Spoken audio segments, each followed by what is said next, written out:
Oi, tudo bom com vocês?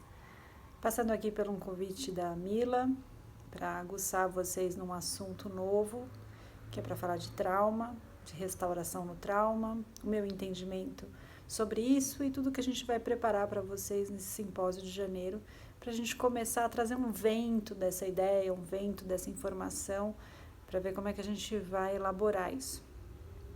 Eu achei interessante porque algumas pessoas são sensíveis ao que precisa ser dito antes dele começar a ser dito. Por que eu estou dizendo isso? Esse assunto de trauma, ele já está sendo soprado pelo mundo, pela pandemia há algum tempo, mas não está sendo discutido amplamente, está sendo discutido em alguns setores da sociedade. E a gente vai trazer esse assunto para o nosso universo, que é da restauração e do yoga. E o que é de interessante nisso? Aqui em São Paulo, eu sou de São Paulo, vou falar um pouquinho sobre mim no meio do caminho, mas a gente tem a Japan House, que é um espaço de cultura japonesa, que fica na Avenida Paulista. E essa mostra que está lá agora, esse último evento, fala sobre aquela técnica japonesa de restauração de porcelana, quando quebra.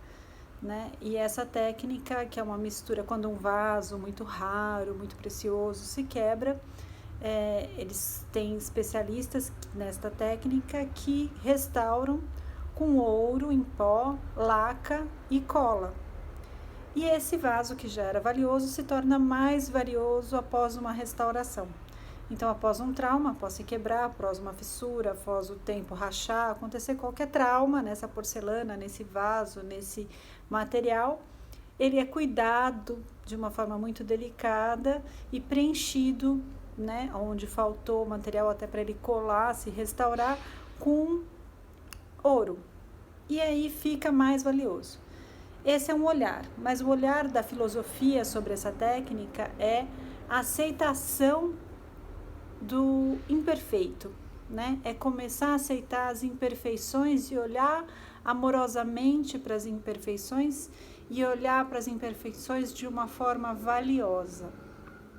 Grande aprendizado. O Japão não é o melhor país para se falar de saúde mental, que é o país que mais tem suicídio no mundo e passou muito mal por essa pandemia em questões de saúde mental.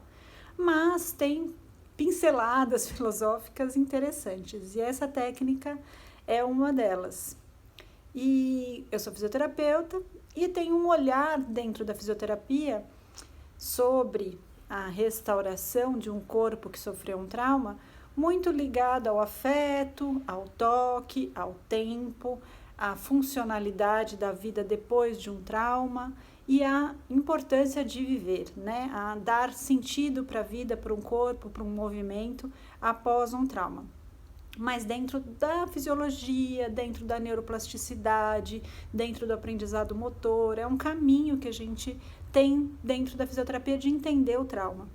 Mas eu também sou bioengenheira, né? Então eu tenho um lado exatas dentro de mim, e esse lado exatas tem um outro olhar para o trauma, porque na engenharia a gente olha o material e a gente tem um negócio chamado unidade de medidas. A gente quer controlar os materiais e controlar o efeito trauma e controlar a resistência, a resiliência dos materiais, a física dos materiais. E quando a gente olha por esse olhar, a gente tenta adequar o melhor material para o melhor produto, para a melhor função, de uma forma muito exata e muito precisa. E é outro olhar para o trauma. Porque, por exemplo, onde são testados os materiais da construção civil. Então, o concreto vai ser usado para fazer uma ponte aqui em São Paulo, na Marginal. A gente tem que considerar a carga, tem que considerar o peso que essa ponte vai carregar e tem que considerar o clima, onde essa ponte vai ser feita. Então, o quanto de umidade, o quanto de sol, o quanto de árido, o quanto de seco, o quanto de chuva, o quanto de neve, o que é o lugar que esse material vai ser colocado. Né? E por quanto tempo ele tem que durar, e quanto tempo ele tem que resistir, e tudo isso é calculado para evitar um acidente e tudo mais. E às vezes você percebe, trazendo isso para a nossa vida, para o nosso momento, para o nosso cotidiano, que tem um pouco de tudo isso, né, no trauma. Tem um pouco do aceitar as imperfeições, como num vaso restaurado, que ficam depois de um trauma.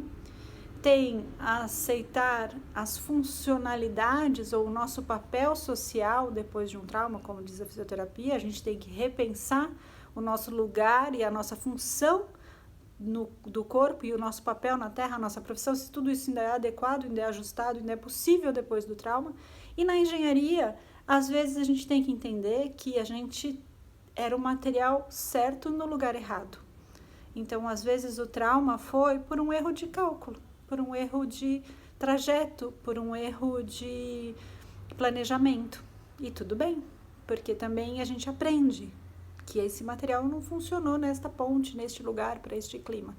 Apesar de ter testado antes, apesar de ter estudado, ter planejado, tudo isso antes. Então, são 3 olhares bem diferentes de um tema que a gente está começando a cozinhar, que está começando a temperar para vocês. Então, eu acho interessante a gente começar a ampliar esse leque, esse olhar multidisciplinar para o trauma, olhar para as nossas fissuras, para as nossas fraturas, se a gente tratou elas com ouro em pó ou se a gente preencheu de lixo, né? Tratar para a nossa neuroplasticidade, depois dos nossos traumas, das nossas mazelas, será que a gente se restaurou numa outra função na vida, num outro papel social, num outro encaixe, num outro ajuste deste corpo, desse tempo, né? Se a gente não descobriu uma outra função, uma outra capacidade depois de um trauma. E dentro da engenharia, será que a gente está adequado? Será que a gente está bem planejado? Então, são várias vertentes para pensar em trauma. Eu trouxe tudo isso, a gente vai falar bem mais sobre isso, sobre o material, sobre resiliência, sobre trauma, sobre restauro, sobre reparo, sobre neuroplasticidade pós-trauma no nosso evento, mas eu quero que a gente comece a pensar sobre isso. E nesses 2 anos quase completos aí de pandemia, quais foram as modificações que a gente teve? Quais foram os nossos traumas? Como a gente se restaurou? Como a gente restaurou pessoas?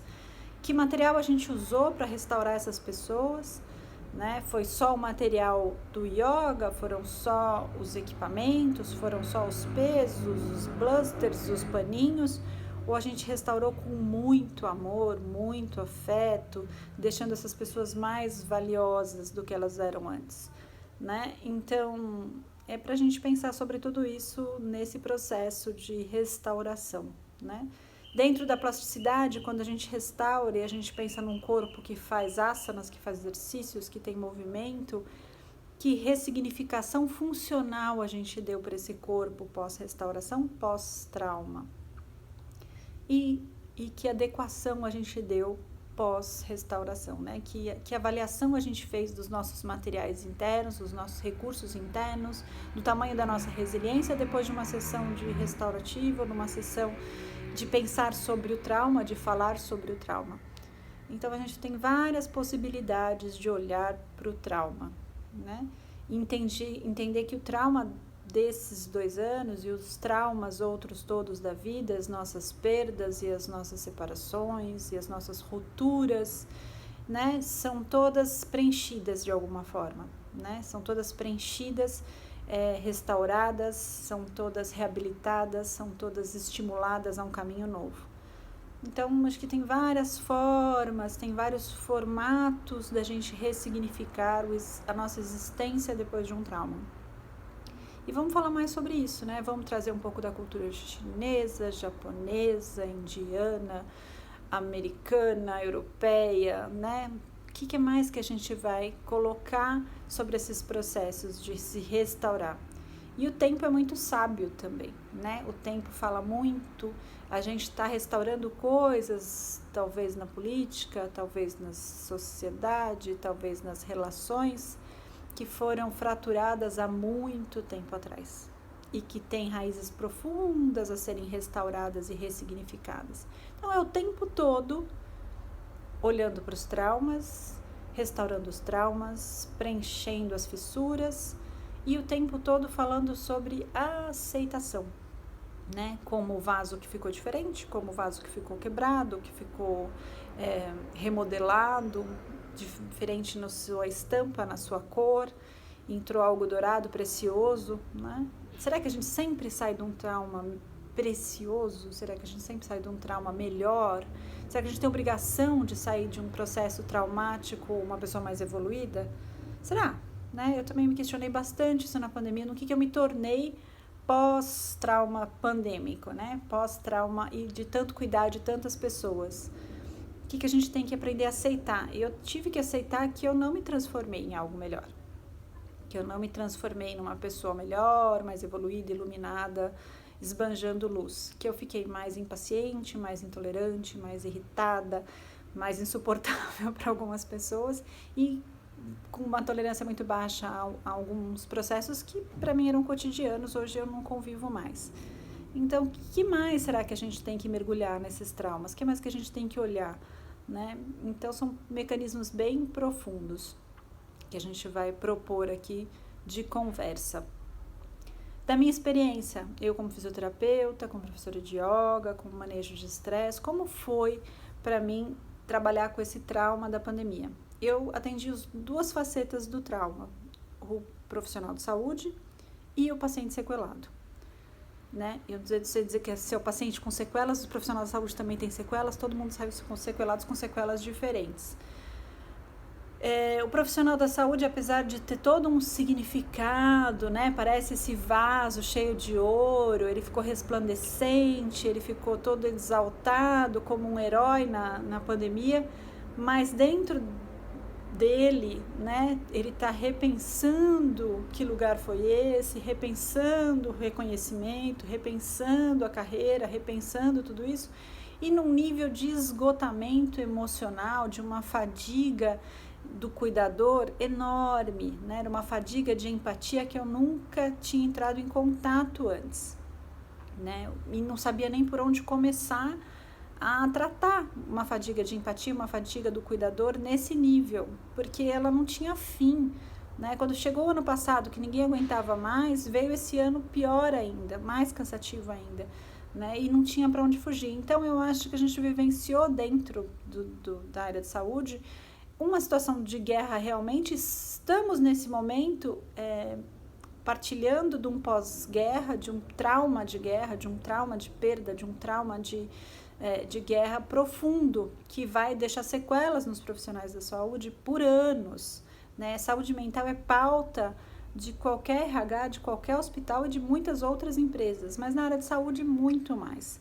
Hoje tem um cálculo já dos órgãos reguladores, né, do CREFIT, COREN, que regula a enfermagem, a medicina, o CRM e tal, do quanto que essa população da área de saúde adoeceu mentalmente e quanto tempo ela vai aguentar, né, trabalhando sem que se invista um recurso para a saúde mental desses trabalhadores. Hoje já tem perto de 1/4 de trabalhadores afastados por saúde mental e os outros 3/4 bem difíceis de manter o foco, manter a qualidade, manter o atendimento e manter a segurança do paciente, porque o esgotamento do profissional da saúde coloca em risco a saúde do paciente no sentido do erro, porque quando a gente está esgotado, a gente está muito mais suscetível ao erro de uma medicação, ao erro de um exame, ao erro de um procedimento.